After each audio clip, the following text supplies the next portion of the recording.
And आज चाहिँ म चाहिँ लगभग 6:30 बजी उठेको थिएँ, विच वाज प्रिटी फाइन किनभने हिजोको दिनमा चाहिँ everything was messed up specially जबमा चाहिँ किनभने त्यहाँनिर चाहिँ हाम्रो अहिले एउटा खतरा काम भइरहेछ which is very harmful to every human specially for the guy who uses the pant उसलाई चाहिँ एकदम गाह्रो बनाएको थियो बट हामीलाई पनि गाह्रै बनायो मलाई पनि गाह्रै बनायो सो घर आउँदा पनि एकदम बेर भइसकेको थियो अनि खाना खाएर सुत्दा चाहिँ एराउन्ड 9 बजेर 10 मिनट जति भइसकेको थियो जुन चाहिँ मेरो स्लिप सेड्युलभन्दा अलि 10 मिनट्स अगाडि सरेको थियो अनि त्यसलाई रिकभर गर्नको लागि चाहिँ I was trying to sleep more than 10 hours and जुन चाहिँ मैले गरेँ एन्ड अनि आई फिल एनर्जाइज नाउ अनि in this last few days मेरो माइन्ड टोटल्ली ब्ल्याङ्क छ अहिले त्यस्तो केही आइडियाजहरू आएको छैन मलाई त्यस्तो मोटिभेसन केही आएको छैन एउटा हिसाबले चाहिँ म चाहिँ बोर बस्छु मेरो लाइफ देखेर किनभने सधैँ यही हेबिट्स गरिरहेको छु एक दिन पनि मिस गरेको छैन मेडिटेसन र ग्रेटिट्युड जर्नल एकचोटि पनि मिस बसेन अनि त्यसपछि एक्सर्साइजहरू जस्ट एक्सर्साइज नगरे पनि शरीरलाई यताउति मुभमेन्ट चाहिँ दिइराखेको छु समरीमा भन्न पर्दा I am getting bored at doing goods habits so केही न्यू खोज्नको लागि चाहिँ I am trying to go outside Dubai जाँदैछु म अनि मेरो अब इन्टरभ्यू पनि छ अबको कमिङ डेजमा जुन चाहिँ I will be applying for it अनि I will do my best at everything that I will do अनि जस म चाहिँ मोटामोटी आफ्नो एउटा ब्याड हेबिटलाई एकदम राम्रोसँग क्योर गर्नेतिर लागि पनि छु एकदम बेनिफिसियल भइरहेछ मलाई I am taking this moment of life very seriously cause as a son and as a man in the family I have to always take responsible toward the things that I do and I am fully proud that I am doing those right thing at the right age so I don't have to get worried about the things that aren't in my favor something like height something like my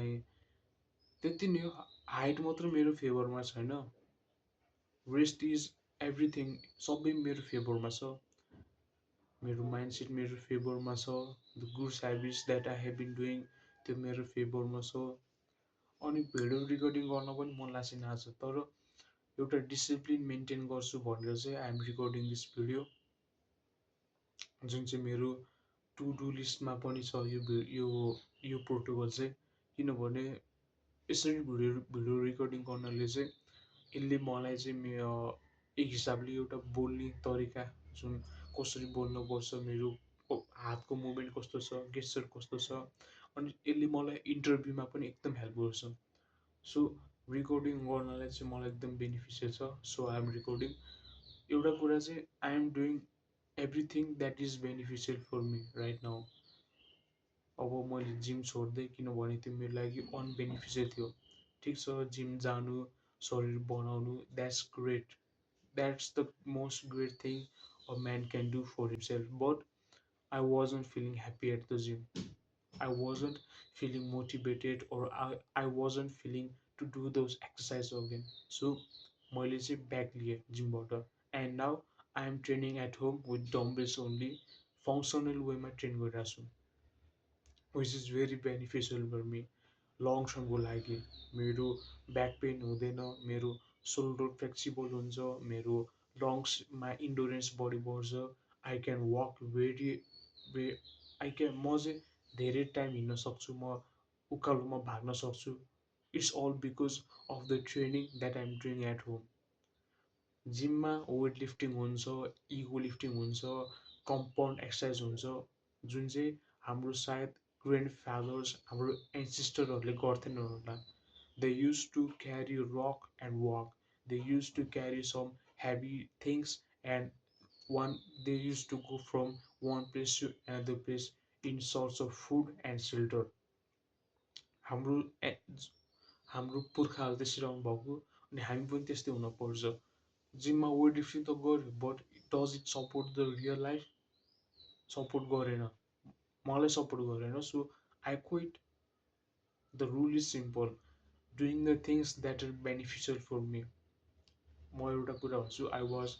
addicted to porn, I was addicted to masturbation, but now I have fully control that. पहिला मलाई यो mobile बाथरुममा लाने बित्तिकै it would trigger the habit again, तर आज यो mobile लगाएँ, तर मेरो सेल्फ कन्ट्रोलले गर्दा I refuse to do that. जुन बेनिफिसियल छ मेरो लागि, मेरो टेस्टोस्टेरोन कन्ट्रोलमा हुन्छ, मेरो भित्रको बल्सभित्रको एनर्जी मैले त्यहीँ फ्याल्नुको सट्टा यता आफ्नो कन्टेन्ट क्रिएसनतिर देखाएँ भने it will beneficial me. So जहिले पनि म भन्छु, अझै पनि भन्छु कि डु द राइट थिङ्स गर्नु पऱ्यो, जुनले आफूलाई बेनिफिट दिन्छ। Don't care about any one else. उसले के सोच्ला, उसले के सोच्ला, लो जस्ट थिङ्क आफ्नो पर्सेप्सनमा तिमीलाई कसरीले हेल्पफुल गर्छ। जिमले हेल्पफुल गर्छ, मेन्टल हेल्थ इम्प्रुभ हुन्छ, जिम जाऊ, द्याट्स इट। देयर इज यसलाई यो कुराहरूले धेरै स्ट्रेसफुल बनाउन पनि पर्दैन कि हामीले। You just have to show up. अब मलाई एक्सर्साइज गर्नु मन छैन, आज साँच्चै एक्सर्साइज गर्नु मन छैन, बट म त्यो म्याटमा गएर देखिन्छु, स्ट्रेचिङ गर्छु, मोबाइलिटीको मोबाइलको फक मोबाइलिटीको एक्सर्साइज गर्छु, शरीरलाई वार्मअप गर्छु, त्यसपछि डम्बेल्स हुन्छु, and I will start. Just start the things if you don't feel like doing it. I hope this is for my younger self who is watching this, and the best advice is do the right things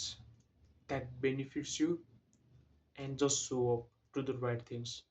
That's all you need. And जुन चाहिँ मैले recently गरिरहेको छु, and this is the most happiest time that I have got for myself. मैले social media केही चलाएन, even YouTube videos पनि हेरेको छैन, किनभने